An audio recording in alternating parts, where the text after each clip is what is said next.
So we're good? Okay, this is the Baltimore City Council Budget and Appropriations Committee. We are here for 3 hearings today. To my left is Council President Bernard C. Jack Young. To his left, Councilman Isaac Yitzi Schleifer from the 5th District, member of the committee. Councilman Brandon Scott, 2nd District, member of the committee. Thank you, Mr. Chair. Councilman Leon Pinkett, 7th District, Vice Chair of the committee. Council Vice President Sharon Green Middleton, 6th District, member of the committee. And Councilwoman Shannon Sneed, 13th District, member of the committee. And we're going to start with Mayor and City Council Resolution 18-0268, Ordinance of Estimates, Fiscal Year 2019, Capital Contribution to the Operating Budget of the Baltimore City Board of School Commissioners for Fiscal Year 2019. Mr. Seneme, can you give us the 30-second explanation of what this is, please? Sure. Hi, good afternoon. Thank you. This is just a corrective action. In the ordinance this year, the city had provided $2 million of capital funding on top of what was provided last year to the schools for capital projects. It wasn't reflected in the ordinance that the schools submitted for their budget into the city council. It's just a corrective action, so we support this. We support the bill. Thank you. Colleagues, are there any questions?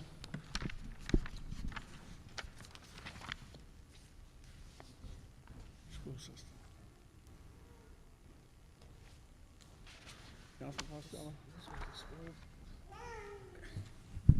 Councilman, Yes, sir. is this mistake on the school system? Yes, it was an error on the school system submittal for their appropriation. So we had it in ours. The school system didn't have it on their end, the additional $2 million. Is this the second time this happened? Second Happened time. last year? I'm sorry? Did they had an error with their budget last year? I don't believe so. No, not on the ordinance. They didn't last year. Okay, thank you. I've also been joined by Councilman Bill Henry, 4th District, member of the committee. Any other questions, colleagues? Is there a motion to move the bill favorably? So moved, Mr. Chair. Motion by Councilman Scott, second by Pinkett. Costello, yes. Pinkett? Yes. Henry? Yes. Middleton? Yes. Scott? C. Schleifer? Yes. Sneed? This bill passes and moves to second reader on Monday, August 6th. Next up is City Council Bill 18-0266, Supplementary General Fund Operating Appropriation Fire Department in the amount of $4 million. Mr. Seneme, can you kick things off in 30 seconds of what this is? Sure.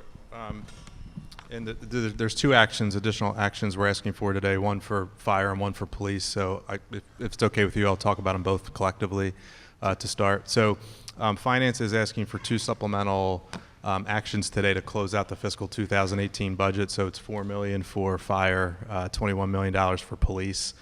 These requests were based on our 3rd quarter projection. We have taken a first look at the closeout numbers to see where both agencies ended. It looks consistent, so these requests we think are still valid. I wanted to be clear that the general fund for 2018 is balanced as a whole, and what that means is that the revenues that we brought in fiscal 18 is well clear of the projected expenses.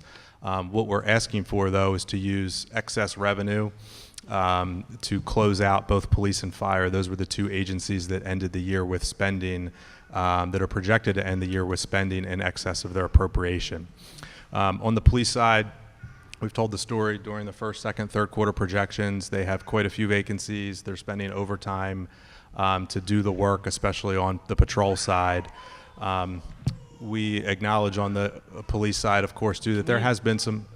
I'm sorry to interrupt. I just want to focus on the fire piece of this first. Okay, so fire has had a small number of vacancies. They do use overtime, of course, to backfill those slots. They have minimum staffing requirements to do the work.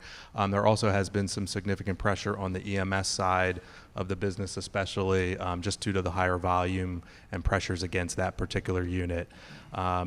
Chief, do you want to add anything on the fire side?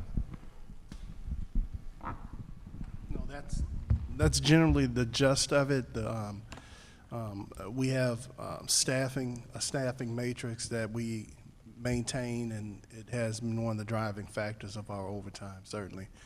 Certainly EMS being a system that has been under pressure over the last 4 or 5 years, and that's also contributed to it somewhat. Thank you. Councilman Pinkett? Mr. Senator, I'm not certain the way you worded it, but I think you said that even with this, the budget is balanced and these resources reflect excess revenue. So if that's the case, where would these resources or where would this revenue have been directed if not for this request? So, yes, you're correct. The overall, what I said earlier is accurate. We're overall in balance for the general fund as a whole. So these resources on the fire side, it's coming from surplus traffic camera revenue. So we budgeted about $8 million. We think we'll get 16 million plus. Again, we're still in the preliminary stages of closeout. So that will go to those overtime expenses. On the police side, we had excess transfer and recordation tax receipts this year. So we budgeted, for those we budgeted 67 million. Looks like we're going to clear 90 million in receipts in that area. So those resources are going towards this particular, to close out the police department. So yes, those resources, if they weren't used for those sources, yes, they could have been used for other items, either capital projects or going to reserves or other things. But we knew both sides of the coin after the first quarter. We had a sense of this, so we knew transfer and recordation was coming in above budget. We had a pretty strong sense that traffic cameras, as long as the program continued to proceed and be implemented well, which it was, that we would have extra resources there, and that we knew that both police and fire would be issues this year in fiscal 18, and that was shared in the first, second, and third quarter, our budget briefings with the council. And so how much was the total excess between the two, between the camera and the recordation? So on the traffic cameras, we budgeted 8. We projected at the third quarter and still believe that we'll bring in 16 million plus. So it was 8 total. We only needed to use 4 to close fire. And then on transfer and recordation taxes, we had budgeted 67. We had shared at the third quarter that we looked like we would exceed 90 million. Which is at least a $23 million surplus, and 21 of that is being used to close out the police department. Again, we're in the early stages of closeout. We'll be done by end of August, where we'll have final numbers on those. But that's where we stand today. Right, and thank you for that number. I mean, I guess still what I'm not hearing is that's $31 million. And I'm not right now. I'm not talking about whether the use by either the police or the fire is warranted or needed. That's not my point. Is that that's $31 million that could have been used for other needs in the city. Sure. Yeah. And would we have any? I mean, like, would that have gone to savings? Would that have gone to rainy day? Would that have gone to pay? Where would that $31 million have been allocated? It could have gone to a variety of things. It can go, at closeout, if we have surplus resources, we can put that towards capital projects. Again, we try to put it towards one-time needs and rather than recurring expenses, of course. So we could put it towards capital projects. We could put it in reserve, as I've discussed with the council. We do have a need because of the outstanding liability on the F&P pension lawsuit that's still hanging out there. We have needs on the capital side for our surplus schools, either to get them back up, the ones that are being turned over to the city, to get them back up and running. As I shared earlier, for example, what's our commitment to affordable housing? I'm sorry? What's the city's commitment to affordable housing? So this year, I think there was 5 in the capital budget for affordable housing. Right. So I guess what I'm getting to, and we are proposing even to make some adjustments in the recordation tax, in order to create resources for affordable housing. But essentially, if not for these other expenses, both with the fire and the police, we essentially could have funded 6 years of our affordable housing program. And that's right. Part of, these decisions, have ramifications that go way beyond just the current fiscal year. And so, right, understood. Yep, that's accurate. Thank you, Mr. Chair. Councilman Scott? Just a follow-up and start first with the traffic camera revenue. I know Ms. Deal will probably know best. What exactly does the state law say about what we can use the traffic camera revenue for? It's very broad. It says it can be used for any public safety expenses. Oh, that'd be interesting. I think that we should go back and talk to our colleagues in Annapolis about making it a little harder to use, because I'm pretty sure when people think about traffic cameras in school zones, they don't think that police overtime or fire overtime is the way that we're going to use that as a safety measure. And then just to dovetail on my colleague's point, I think that really what this is about fiscal responsibility. And we're consistently having this conversation with fire to a lesser extent, but it definitely with police about going over their budget. But I don't think that any of us here would think that for example, the health department or the rec and parks would be allowed to go, $20 million over their budget without any recourse. And we actually probably would see more bang for your buck if those were the agencies that are running over budget. So what we're trying to say today is to see we have to do things in a better way. We have to be more efficient. And I think my colleague is right. When you think about all the things that the city needs to be funding that we're not, this brings that into question. Yeah, if I could just respond really briefly. On both the fire side and the police side especially, as we've shared before, the schedule is a big issue on police overtime. So there are minimum staffing levels that are baked into the schedule that's in the... Is his mic on? Tap the mic, Is it- You tap your mic? Sorry. On the police side, we've acknowledged, all parties acknowledge, the department, the city, the union acknowledges this. The schedule is just not working. It's something that's being negotiated with the union now. So a lot of the overtime is driven by just the patrol schedule. Doesn't mean that there's not anything the department can do, but they're handcuffed a little bit in that regard. The department, I think, has made some progress on better oversight and monitoring of overtime from what I've seen, even just in my short tenure for the first few months. There's still a lot more progress that needs to be made.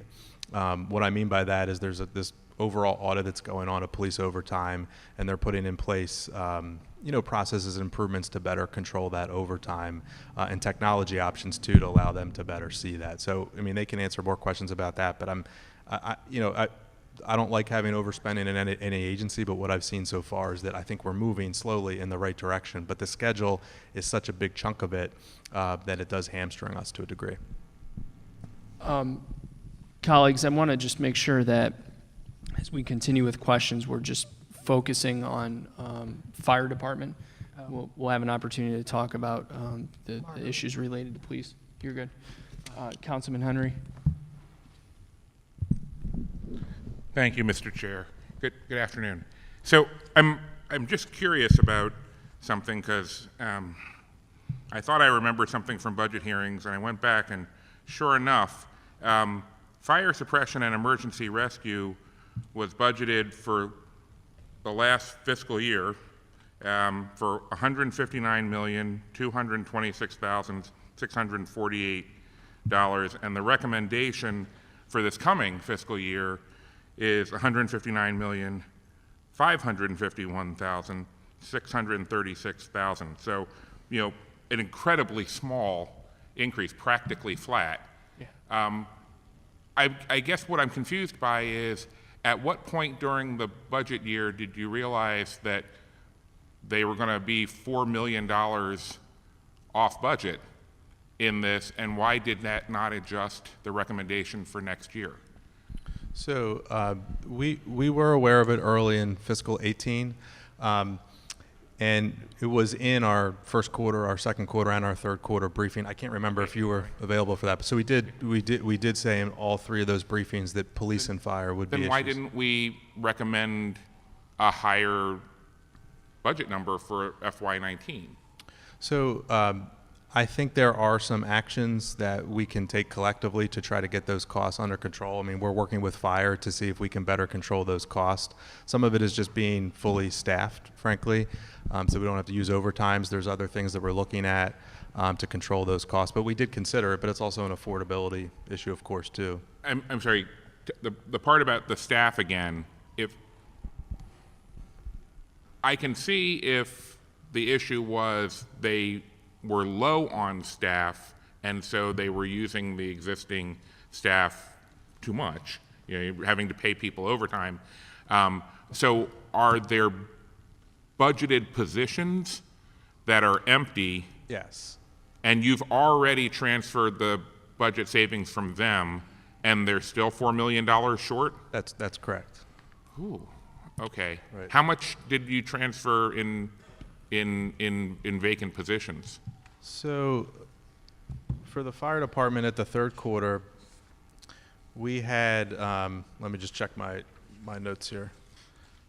We had fire as having, again, this is based on the third quarter, could change a little bit of closeout, but about $5 million worth of salary savings from vacant positions. And then another 4 million of overtime on top of Yeah, that. Yeah, right, 4 million on top of that. And you're confident that if we just hire the staff we need to hire, that would address the overtime issue? That's part of it, but there's also pressures on EMS particularly that the chief can. We maintain, now we're maintaining around a 3% vacancy rate, which is, we think is pretty, reasonably good.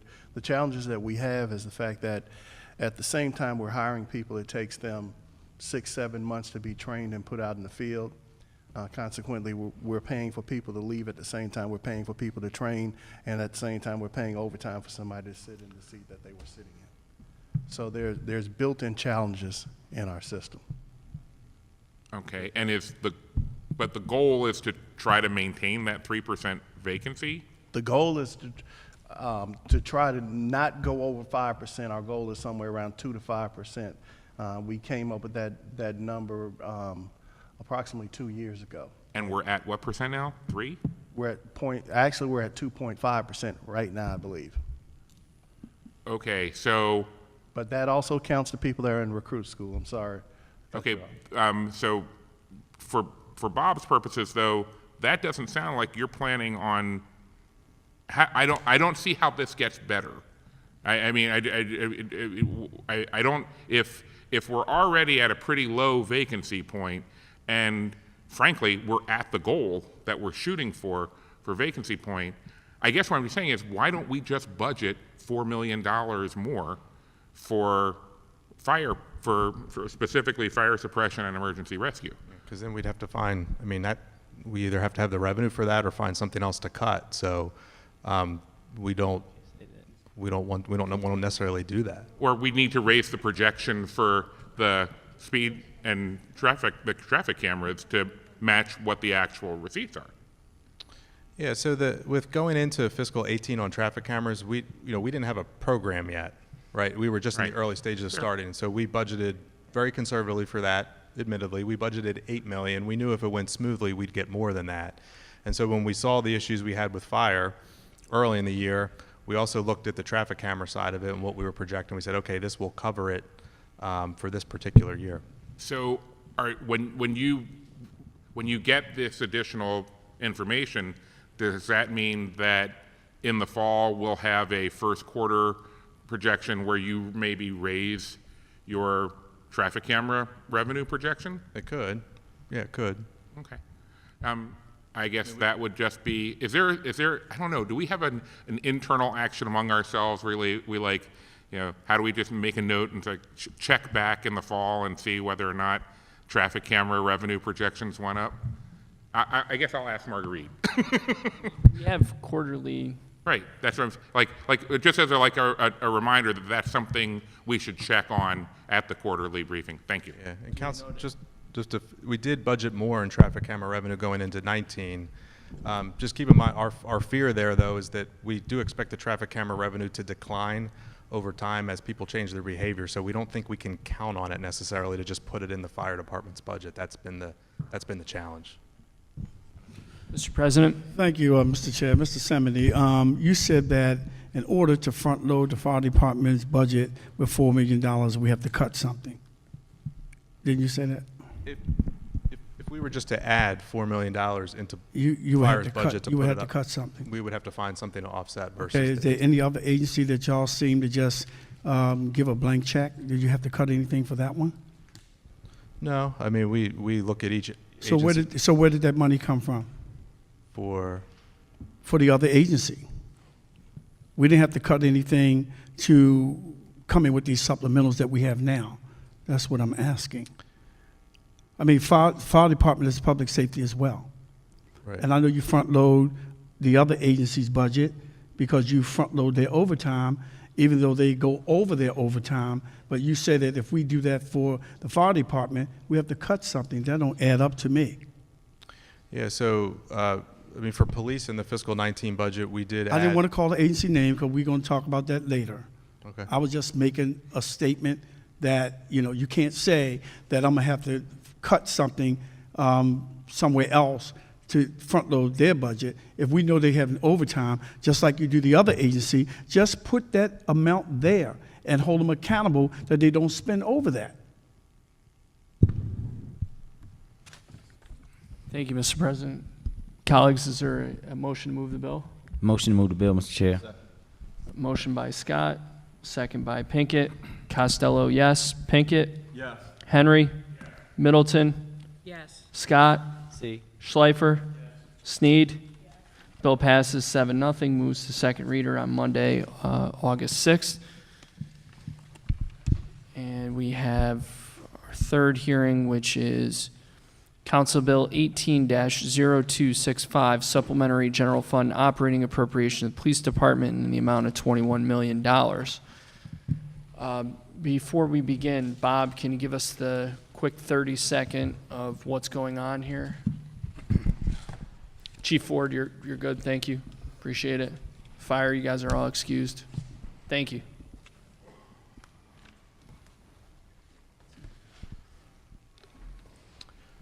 So on the police department side, in fiscal 18, so we're asking for $21 million to close police.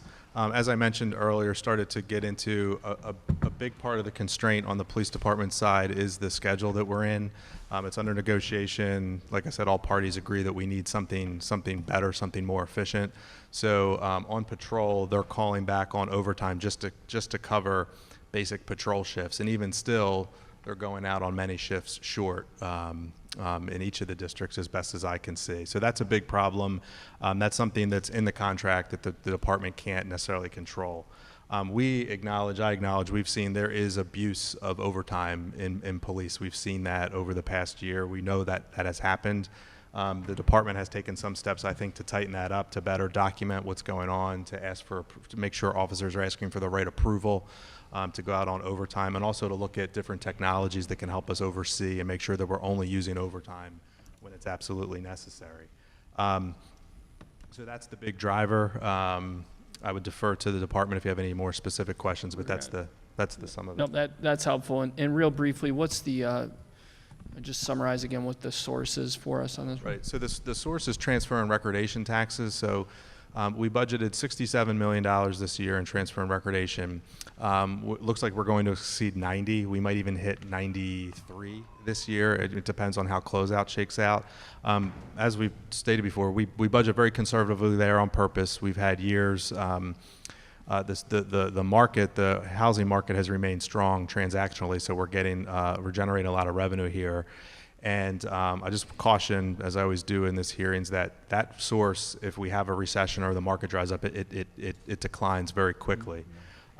So going into this year, we budget based on a 5-year moving average of the actuals. We knew we'd probably generate more than budget, and so early in the year, we had a sense that if police continue to have these issues in overtime, that we would have the revenue to cover it, although that's certainly not guaranteed in any given fiscal year. So at the request of a majority of the committee, what we're going to do is we're going to take a motion on this bill. We're going to vote on it. Then we're going to continue to have the hearing, and then we will recess.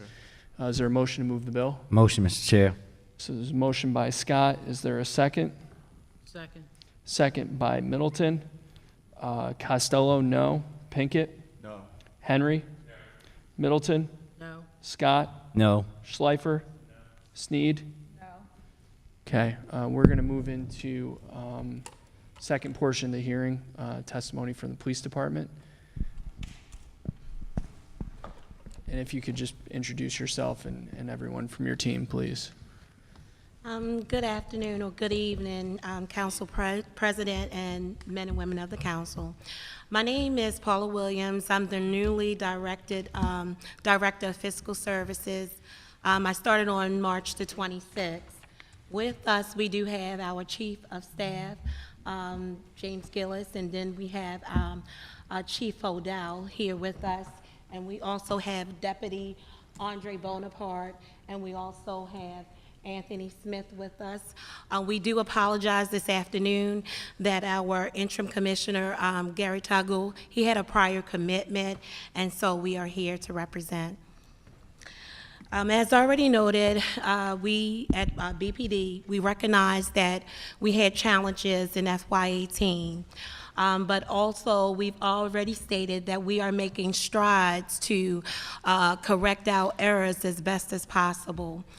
We have put into place policy changes as far as how overtime is approved. Overtime is approved by their commanding staff. It's pre-approved. And after being pre-approved, it goes out and it's submitted on a global BPD, and what that does, it makes everyone aware of the overtime that is needed to cover particular shifts. And after it's been pre-approved and officers have signed up for the overtime, it is then certified by supervisors.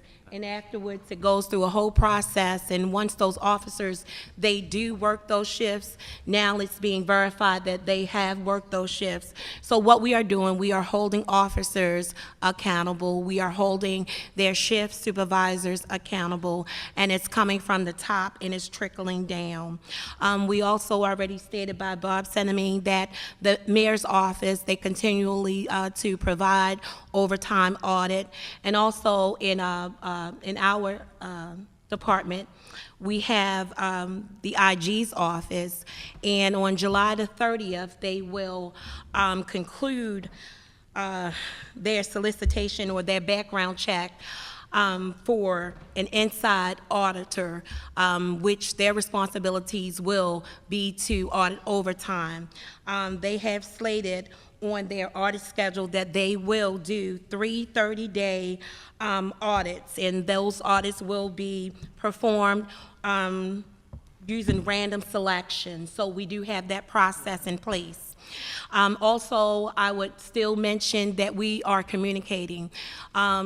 Administration, we are communicating with operations. Being in the fiscal department, one of our objectives is to make sure that we're just not only producing reports, but we are talking to operations about those reports. When we see that biweekly overtime has risen, we're waving a flag. We're going to the command staff and we're saying, hey, can you take a look at this overtime? What is the drivers of this overtime? And again, what that's doing, it's holding us accountable to our deployment of our officers, making sure that we're able to commit to our duties of keeping Baltimore city streets safe, but also trying to keep our overtime costs down. And also, we already stated that we are in negotiations, and some of those negotiations, you know, we can't talk about with FOP, but we are looking at our schedule. Our consultants have come back and they have shown us that our current shift may not be the best effective one for our community, for the place where we live, and so we are looking at those scheduling plans. And also, you know, again, that we are under consent decree. And being under consent decree is not a bad thing because, again, it's showing where we are lacking technology, where we have fallen apart. And again, what that is doing is that we are communicating with consultants, and they're giving us the best practices. They're offering us solutions. So, again, we are looking at our options and those things that are available to us, whereas we can have real-time information on where our officers are, where we can have real-time information that if an officer calls out, how many people do we need for that particular shift. So again, these are things that we are looking at.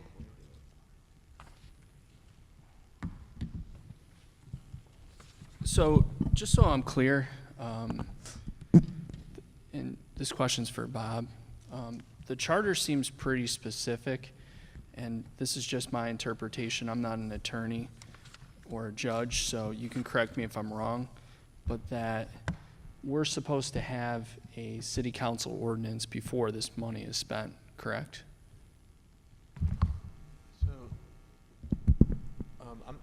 And I asked the question, let me give a little background, because we've heard from a number of different advocacy or interest groups as to what we should do with this $21 million. Right.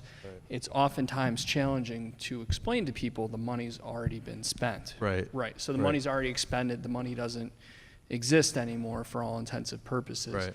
So there seems to be a charter requirement that the council approve this expenditure in advance of it taking place. Is that correct? So I'll defer to law on that because we had a conversation about it's a little, the charter is a little bit fuzzy.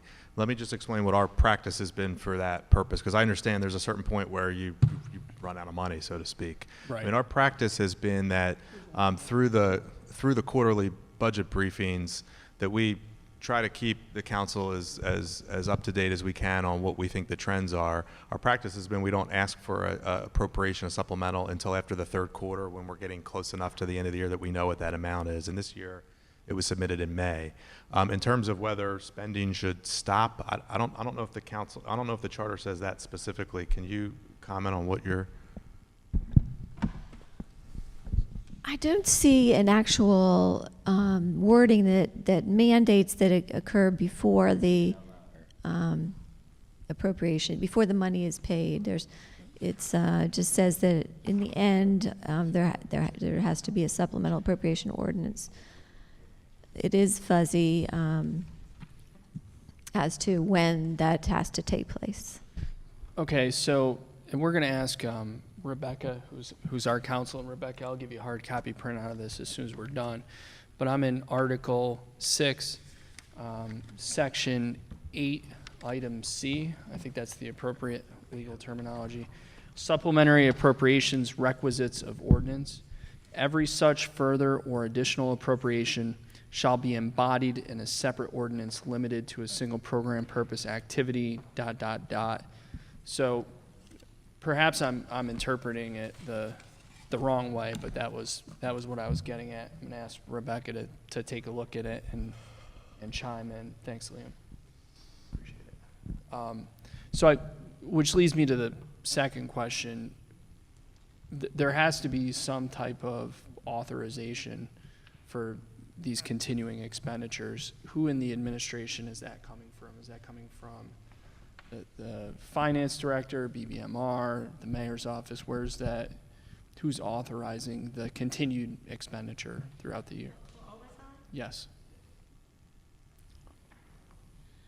Authorization for overtime. If you could It's- speak into the mic, because this is televised. Thank you, ma'am. Authorization for overtime, it is a collective effort. We all know that we have to keep the streets covered. And so therefore, that communication is coming from our command staff. And once it comes from our command staff, all of us see it. And again, what we have put into place is that we are actively monitoring overtime now. We are only at this point allowing what is needed to make sure that the public is safe, making sure that our officers are safe.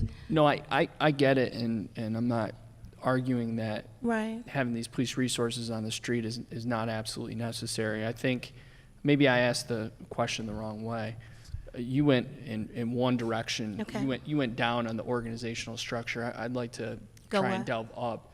Who's responsible outside of the police department for authorizing the continued expenditures? Does that make sense, what I'm saying? You mean before we spend for overtime? yeah, Is there yeah. someone outside of the police department that is offering? Yeah, is No. it BBMR, is it finance, is it the mayor's office? Because your spending is exceeding what you're budgeted on an annual basis. So there must be some authorization to expend beyond what you're budgeted. Maybe this question's better directed toward Bob. Does that make sense? Yeah, it does. I wouldn't say there's like an authorization from BBMR, finance, or the mayor. I mean, we look at the quarterly projection. So finance and BBMR works with the department to say, okay, based on spending through the first quarter, how do we think that will trend over the course of the year? We take that information and we do brief the mayor on it before we come to the council and put that information in there. Now, so I wouldn't say there's like a day-to-day or week-to-week authorization, but there's an understanding of here's where we are at the end of the first quarter or the second quarter, and here's what we think should be done to control the expenses. But there might be an acknowledgement too that some of the spending might be okay if, of course, we have revenue to support it, if we think that money is well spent or is authorized for something that we think is needed, which in this case, to fill patrol slots where we're so short. But I don't think there's like one decision. It's just a general understanding of we collectively sit down after each quarter and try to understand what the picture looks like. If we would have come in at the first quarter and we didn't have the revenue to support that spending, it would have been a lot tighter. Sure. Probably quarter, admittedly. So as I close out and move on to my next colleague, just 2 quick points. Number one, I would recognize that, say, at a $500 million budget, theoretically, all things being even, you would spend $125 million per quarter. If we come in at the end of quarter one and we're at, say, $135 million, a reasonable person could conclude that there's enough time remaining in the fiscal year to kind of turn things around, right? So you haven't exceeded your budget technically up until the very end of the fiscal year, right? If you're exceeding it by $20 million on a $500 million budget, that's 4%. So theoretically, you haven't exceeded that until like the last 2 weeks of the fiscal year, right? But you know that you're on track to do that as you're moving through the fiscal year. And I guess what I'm asking is, what I'm looking to get at is what's the internal control from a centralized point within city government where we say any agency can go down that track of projections to exceed what they're appropriated, and at what point is there kind of a decision made? And what I heard you say is that it's kind of and forgive me for characterizing what you said, it's kind of an understanding or generally known that this is going to happen. So let me ask the question very specifically and then I'll move on. Colleagues, thank you for indulging me. Is there a specific decision point or milestone that is documented for when the decision is made to exceed what the agency has been appropriated? And if so, how's that documented? So I understand what you're getting at. I think it's a little bit more fluid than that, but at each quarterly projection, again, we share the projection with the agency, with the mayor, with her team. And so there are actions that BBMR is authorized to take to tighten up on certain things. So there might be spending on non-personnel items, for example, either equipment or supplies or things we say we've got to tighten that up and get it on track.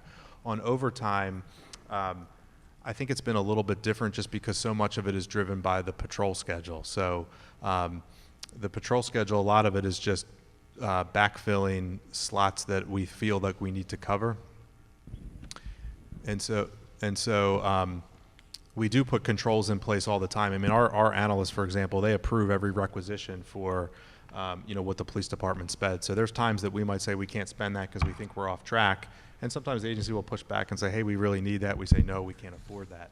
Overtime, especially for public safety, is a little bit different just because on fire, there's literally a minimum number of people that have to be on each vehicle to go out. Police, there is some flexibility, but there's a minimum number that we probably should have out on every shift. So yeah, there's an understanding that if we need to backfill patrol to get it to a level that's okay. But I don't think there's any documented point where we agree on that. And like I said, if we were in danger of not being in balance overall for the general fund, I can guarantee that would look a lot different, that we would put a lot more pressure on to stop that, just because we wouldn't want to have a deficit for the general fund as a whole. But for this particular year, we saw what the picture looked like, and because of what was happening out in the city, we felt like we needed to continue to do that, collectively do that spending. Thank you.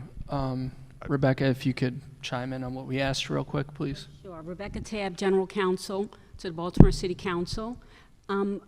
It's my understanding that you are trying to determine whether or not you have to anticipate, whether you can have to anticipate an expenditure before you can you clarify that question again? Sure. So the question was, can these types of rolling expenditures be made prior to an ordinance coming to the city council?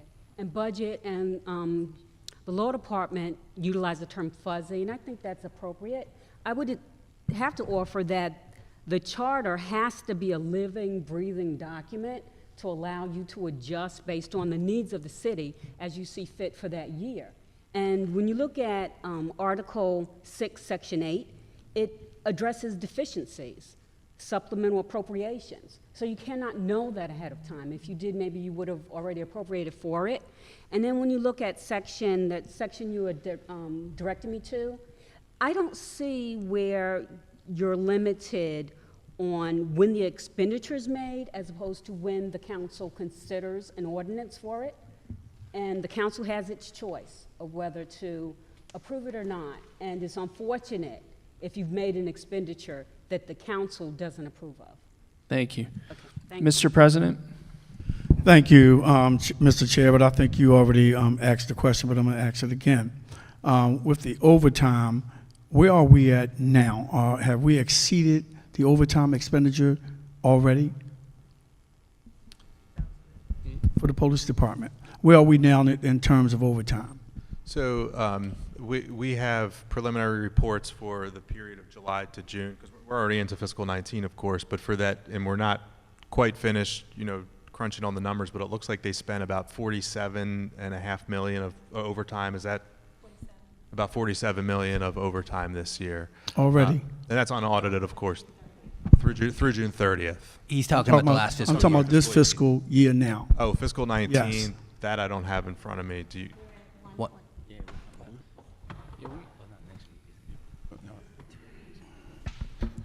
We are currently at 1.5, closing in at 1.6. Some things that have been put into place is that we have transferred 115 officers from out of administration back into street patrol. We have not seen the effect of that transfer as of yet. We should be able to make our analysis or review in the next 2 to 3 pay periods. Well, how much So- overtime are we spending per week? Ending in June 30th, we were spending approximately 1.6 bi-weekly. Yes, bi-weekly. Per pay. So with that figure per week, we're going to exceed the overtime again. Yes. It could be more than 1.6 because of the scheduling. You have to have officers out on the street. Well, my council colleague, he's not here today, Councilman Dorsey, have asked the agency for certain information, and he have yet to receive it, and he's kicking it up to me. So we expect to see that information, how many officers are on each shift in each district, and how much overtime is being spent in each district, so we can judge for ourselves whether this overtime is appropriate. Yes, sir. Thank you. I know there's some challenges with compiling that data really quickly. He wants me to read it. Okay, go ahead, Councilman. Mr. Gillis, Steve, I know there's some challenges with compiling that data. Can you briefly explain what those are? Yes, Mr. Chairman. Mr. Chairman, I will say that some of the requests that Councilman Dorsey made, the requests were sent back to him this afternoon. And the challenges in compiling the data have to do with I would call it a technology deficit and a staffing deficit, frankly, as you all have heard about a lot of times. What that comes down to is there's not enough people administratively to pull data from very old technology platforms. So we're asking to get stuff from a lot of different places at the same time, which is why it takes a little bit more time. So I cannot thank you all enough for your patience. Okay, what's the, we really looking for that. What is the status of the overtime audit? The overtime. Audit, what is the status? Mr. President, I would refer that to the city proper because that is being conducted from the city generally. They've employed an outside law firm to conduct that overtime audit, and I believe it's through the solicitor's office. Can we get an update on it? That was something that I... Yeah, we want to update because I think it's unreasonable for the administration to ask us to approve supplementals and we don't have the information. So, Mr. President, if my memory serves me correctly, that was something that was initiated in April of 17. Does that sound right? Steve, hang on one second. Is that... So just to make sure I understand your request, you want an update on the audit of the overtime that's being conducted through the law department? Under the previous city solicitor, there was an audit that was initiated with an external firm. I don't have any other specifics than that, but that was initiated in maybe late April, early May of 2017. And at the time, if I'm not mistaken, we were supposed to get results of that in fall or winter of 17. Again, my memory's a little fuzzy on that one. Yeah, and Councilman?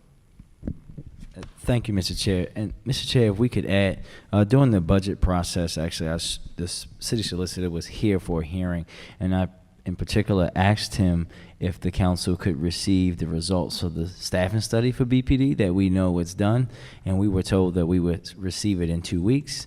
That, of course, was in May. We are now going almost in August, and we still have not received it.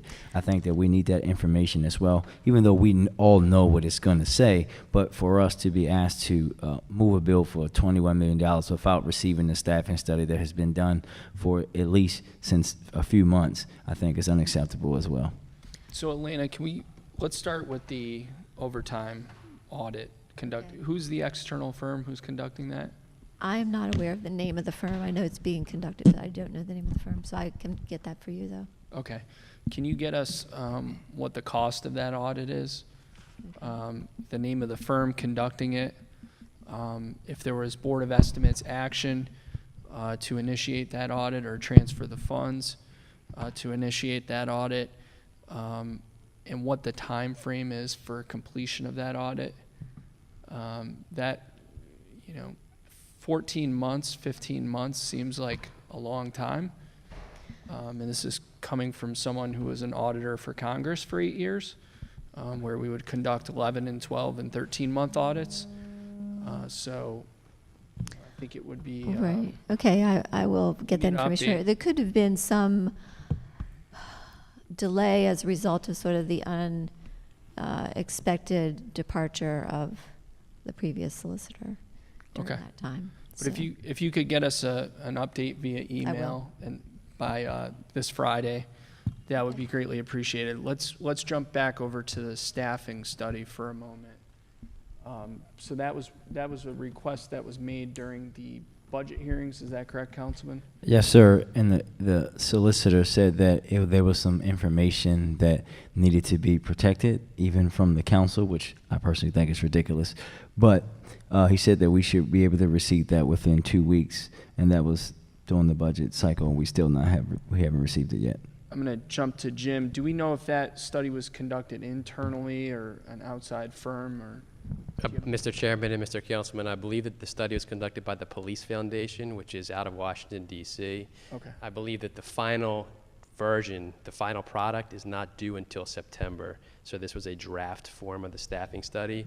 We will certainly loop back with the solicitor's office to find out what the status is with regard to releasing any of that information and what is protected and what is not, so we make sure we get it right to you guys. Thank you. And real quick, what's the Police Foundation? That's like an independent think tank, if you will, basically to help, Eric? give expertise and guidance to different police agencies around the country.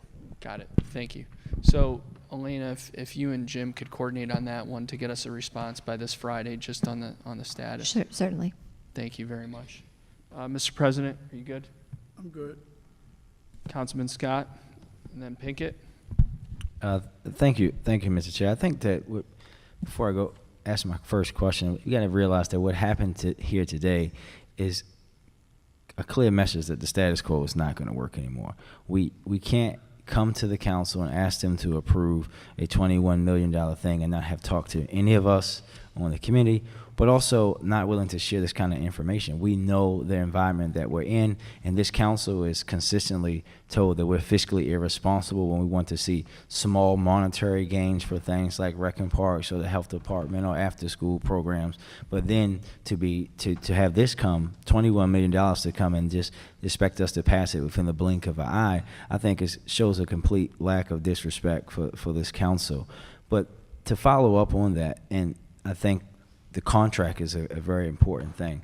So we've been hearing about this police contract, and we knew when the contract went in place that we didn't have those officers, and we knew that we needed a new contract, and we say that we're going to be negotiating it for 2+ years now. Is there a light at the end of the tunnel? Are we going to get a new contract, or are we going to go to arbitration? I think that some of us will say that we're probably past that point at this point, because we've been talking about negotiating a new schedule to get a new police contract so we can get the schedule out of the contract for 2+ years, and we have not seen that. And each and every night we're having to draft people for overtime throughout the city. We know the districts are short to begin with, and we're spending all this money for basic patrol. And we know that the citizens are not seeing the results of that. We still are making our police officers, in my opinion, work way too many hours. It's not safe for them. It's not safe for the citizens. And we're still dealing with a level of violence that's unacceptable in the city of Baltimore. So we have to see an improvement. And we want to see, so I don't know, Mr. Sinema or the law department or someone, can you give an update on, have we seen progress? Before you answer that, who's the chief negotiator on behalf of the city? The city has hired an outside law firm to be an independent not an independent negotiator, obviously represent the city's interest and the police department's interest at the negotiating table. Okay, and the name of that firm? Ballard Spar. Ballard Spar, and so I'm not going to assume, who's the chief negotiator at Ballard Spar? There are two individuals. I don't want to get their names wrong or spell them incorrectly or anything like that, but we'll get all that information for you. Are they from the Maryland office or outside of Maryland? Outside of Maryland. Thank you. Mr. Sinema.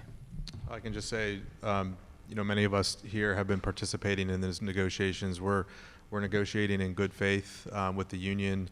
I would just say that our frustration is the same as yours. We know that we're spending on overtime because of the schedule, so we're working diligently. Many sessions. We've been in many sessions collectively as a city team to try to figure out what we wanted to put on the table with the union. Because it's sensitive negotiations, I don't want to share more than that, but I would say that we'll try to share as much as we possibly can as we get that information, but we're still negotiating with the union today. Mr. President. Thank you, Mr. Chair. The schedule is non-negotiable. We should go in, the schedule is non-negotiable, because when the former mayor came up with that, I told him it wasn't going to work. I was totally against it. So the schedule should be non-negotiable. I mean, either that or we go to impasse and go and let an arbitrator decide, because the safety not only of the citizens of Baltimore, but the safety of those officers should be paramount to the FOP and to whoever our negotiating team is. I mean, non-negotiable with the schedule. The police commissioner need to be able to move his men any way he wants. And if I was him, I would do that now, because there's no contract. I would do it now. Councilman Pinkett. Thank you, Mr. Chair. I'll say in advance, I'm not an attorney, and I don't play one on television. But when I look at the charter, if Department of Transportation came before us and asked for a supplemental, and they said, what's the reason? And they said, well, we just had a snowmageddon, and we had to expend these resources We couldn't come and ask you for it because the event was right on us. And so we had to perform this event before we could ask for the fund. Then, I would say that, okay, that's a deficiency. That's something that we didn't anticipate that wasn't reflected in the budget. But when I look at a history of a department coming and asking for supplementals for a specific use, I don't see how we can consider that or interpret that as a deficiency. To me, that sounds like poor fiscal stewardship because you know in advance that this request is coming. We could set our calendars to this, that we know this is coming. So either the police department is being disingenuous in their projections, or the budget department's not holding them to what they're asking for as far as overtime. Is overtime a part of the budget? Yes, there's a line item in the Right. in the And budget. so we're coming, think about this, we're coming and asking, overtime was already budgeted, but we're coming and asking for an additional $21 million on top of what was already budgeted for overtime.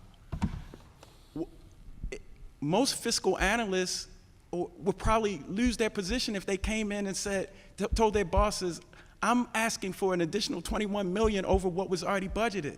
That means that we don't have a budget. Yeah, from our perspective, that's why our approach has been when we do the quarterly budget briefings, we throw up on the screen, here are the agencies that are projected to overspend. So I went back just to check, just to make sure that we shared that in our second quarter, and it was there that both police and fire. Now, early in the year, we say, we don't know what the amount would be, but we're heading in the wrong direction on both of those areas. And the reasons we gave then, I think, are the same reasons we're giving now. In terms of authorizing overtime and managing the budget, I mean, in terms of the staffing, the budget office doesn't oversee, every shift that goes out or how many people go out. So we do have to work collectively with police to get them on the right track, because a lot of those decisions are operational level decisions. Like I said, the schedule, because it is so bad, it does restrict us to a degree. I think there are things that the police department can do better, that we've asked them to do better. I do think there are some things that have restricted us because of this particular schedule, which is why you've seen the pattern of the last couple of years, which we want to go away shortly. Right, and my colleagues have already said it, and they said it much better than I, is that this isn't about an attack on the police department or the officers. I mean, this really is about their safety just as much as it is about the safety of the public. But at some point, we've got to be honest with the resources that we have. I mean, either we have a budget or we don't have a budget. And to come back every year and make these, multiple $1 million requests on supplemental is telling the general public that we really don't have a budget that we are honoring. And that the narrative out there that the police department has a blank check, how can we even dispute that?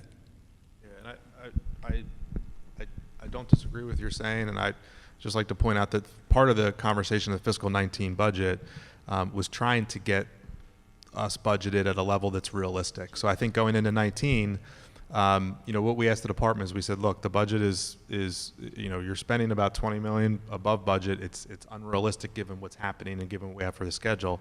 We increased the budget to get them close, but we expect them to kind of meet us part of the way there, that they're going to have to do some things better in terms of managing some of the things that Paula had mentioned about, authorization of overtime.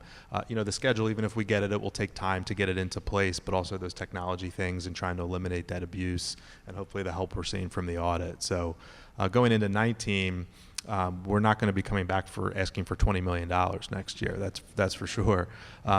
But it's something that we have to monitor, and I think the monthly oversight hearings I think are a good idea. I mean, the council needs to be informed month by month of what's going on. I can tell you that we're looking at that month by month and sharing it internally, for sure, monitoring that for sure. CP Young. Thank you, Mr. Chair. Bob, can you give us the last 5 years, the total of overtime that was spent in the Baltimore City Police Department the last 5 years? Sure. Okay. Send it to you, me, afterwards. Yeah, you send it to the Budget Committee, because I think we should be a little more proactive and put that money into job training that's going to produce jobs at the end, by talking to various companies who are telling us that we don't have the skill set to fill our positions. And I think we can drive down crime by making sure that people are working. Because I just don't see having an open checkbook for the police department ever since I've been on the council. And I've been fighting the overtime ever since I've been on the council. And I've always said that I don't mind paying overtime if I'm seeing the results. I'll leave it at that. CM Scott. Thank you, Mr. Chair. Mr. Sinema, I think that one of the things you just mentioned was that you tried to bolster the budget for overtime in the 2019 budget. I just want to reflect for the record that we have to remember that the public was told that that $9 million for overtime is actually going to be spent to hire 100 police officers, even though everyone on the council here knew that was a lie when the budget was passed. But can also, to follow up on that and about the quarterly budget briefings, would it be so hard for this committee to receive every week an update on where the police department is with overtime and where that would go out to through the end of the fiscal year, whether it be above or beyond? We know that it's calculated by week how much overtime is spent. We know that it's calculated by district how much overtime is spent per week. So I think, we look at the data. The police department gets biweekly, I believe, reports on, payroll reports. We get the data, the monthly data. We get it once a month. I think as part of these oversight hearings, we can figure out what council wants to share. I think once a week would be a little bit of overkill, frankly, but I think certainly. Well, we don't think it would be overkill, Mr. Sinema, because we know that they calculate it that way. That's why we're asking. Sometimes you ask questions you know the answer to just to see what the response is going to be. So we know that they calculate that. You're not going to find, even if it's biweekly, we should be able to get that information to see in a more efficient manner. We have It's nothing against you, but the police department calculates reports we it. see. In terms of sharing it with the public, I don't know how that would look, but in the oversight hearings, we would share something on a monthly basis. C.W. Sneed. Thank you. Ms. Williams, you said something in reference to the patrol, 116 patrol, the officers that are in-house are going to patrol, but you had to do some calculations, I'm guessing with salaries or something. I wasn't quite sure exactly what that statement meant. So I'm like, do they make less because they go back out? I'm sorry if I misspoke. What I was stating is that one of the ways that we are trying to bring down the overtime costs is that what we're saying is that we took 115 officers that were in administrative roles and that they are able bodies, and they went back to street patrol. They were transferred back into street patrol. So in doing that, what we anticipate is that it will bring our overtime numbers down.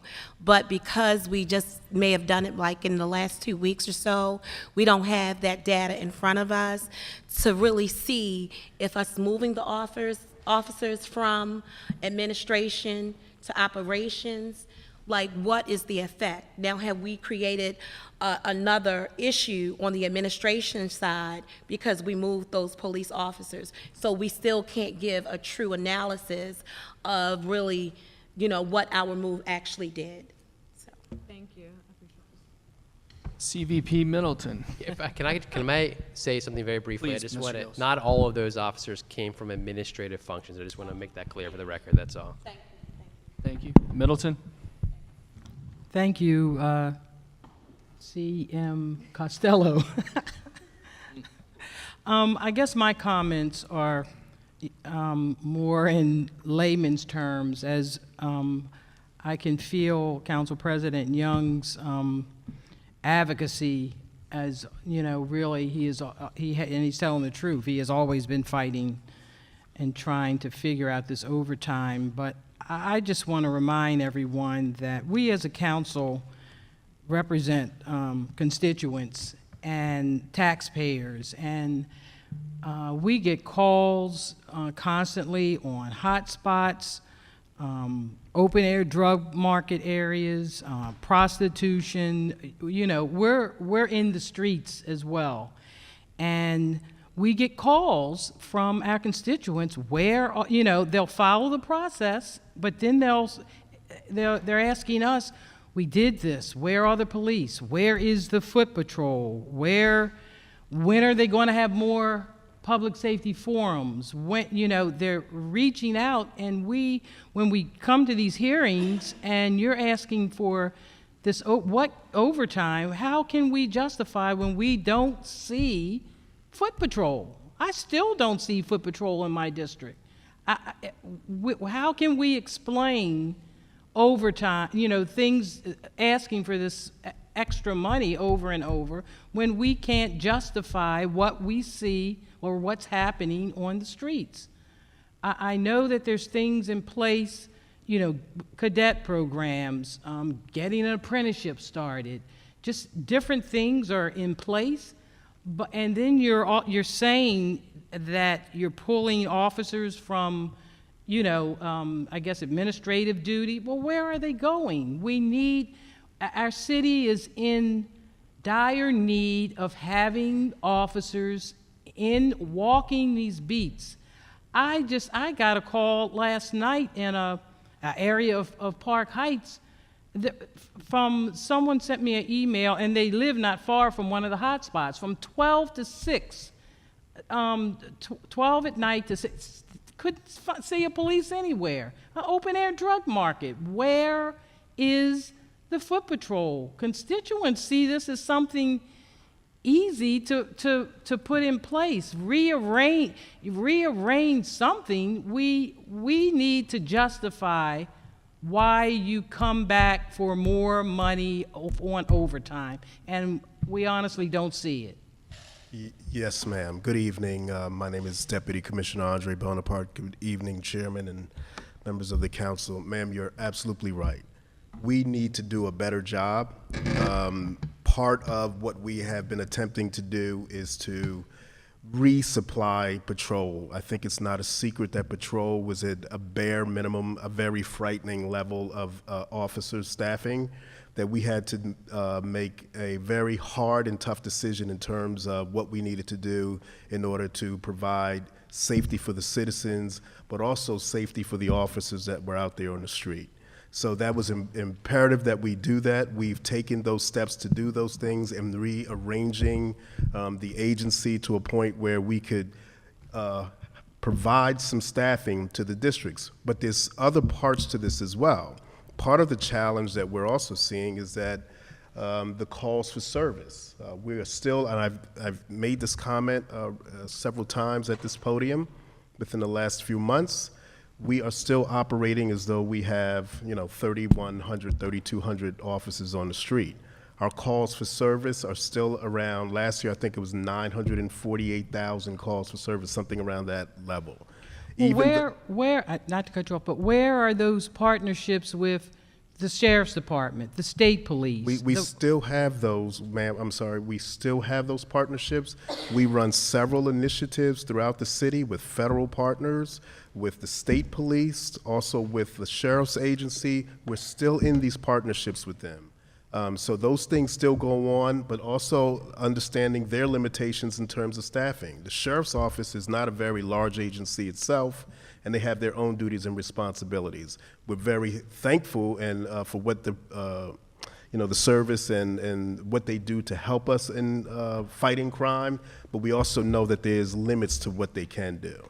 But they are certainly in the equation, and we have a great working relationship with them as well as all of our other partners as well. Well, I understand your safety as well for police officers, but I still see that foot patrol I think it's more important than car patrol. You still got people sitting in the cars. Yes, ma'am. And will actually see criminal activity taking place and will not get out of the cars. Well, that certainly should not be happening. So, and I would just say in those instances, you can call me directly and we can get that straightened out. But you're right. We'd like to certainly get back to a point where foot patrol is throughout communities. But as it stands right now, we do some of them, but it's very limited. We're trying to encourage officers to get out in the street. But one of the challenges is literally the amount of call volumes that we're taking on as an agency. And the resources that we're having, if you can just think about a patrol officer's day, from the time they get into the car, they're going from one call to the next call. We're not being able to get, in many instances, what I deem to be proactive policing as well as community engagement. As we begin to look at that process, and we're working on that right now, you're going to see a better police department and better response from the agency.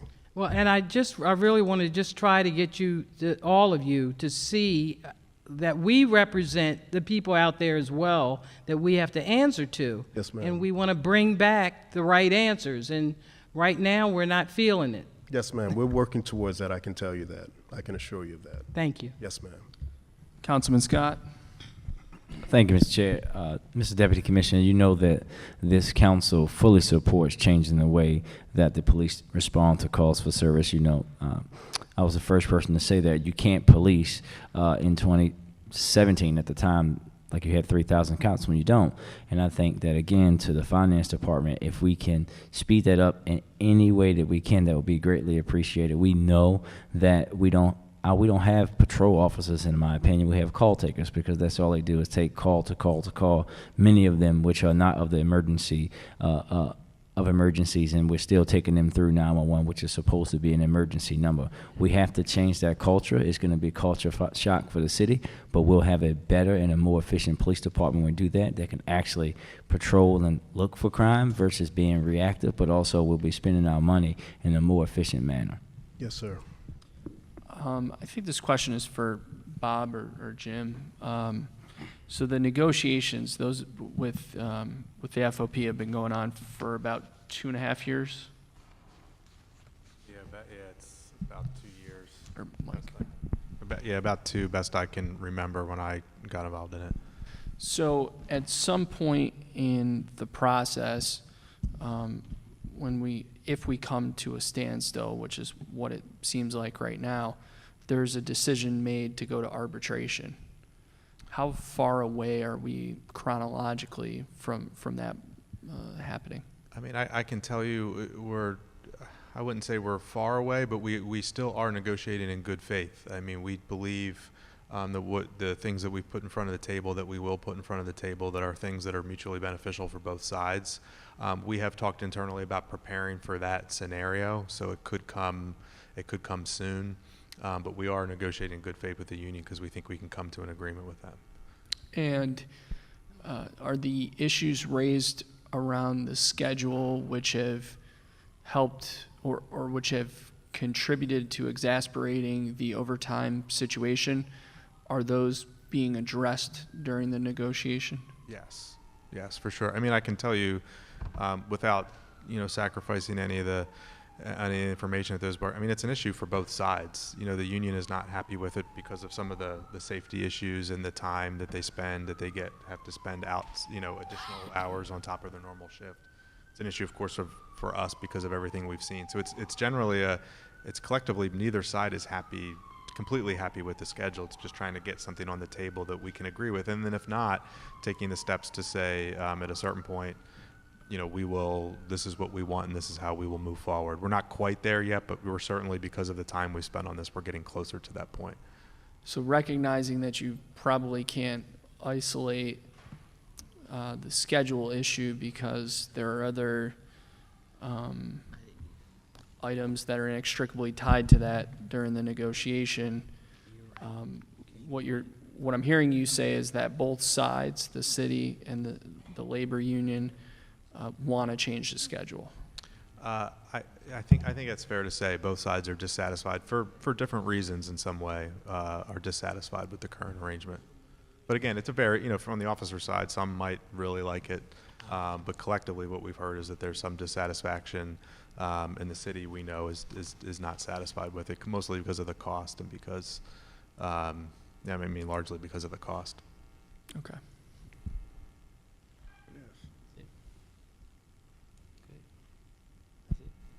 Colleagues, any other questions? Okay, thank you all very much. We're now in recess.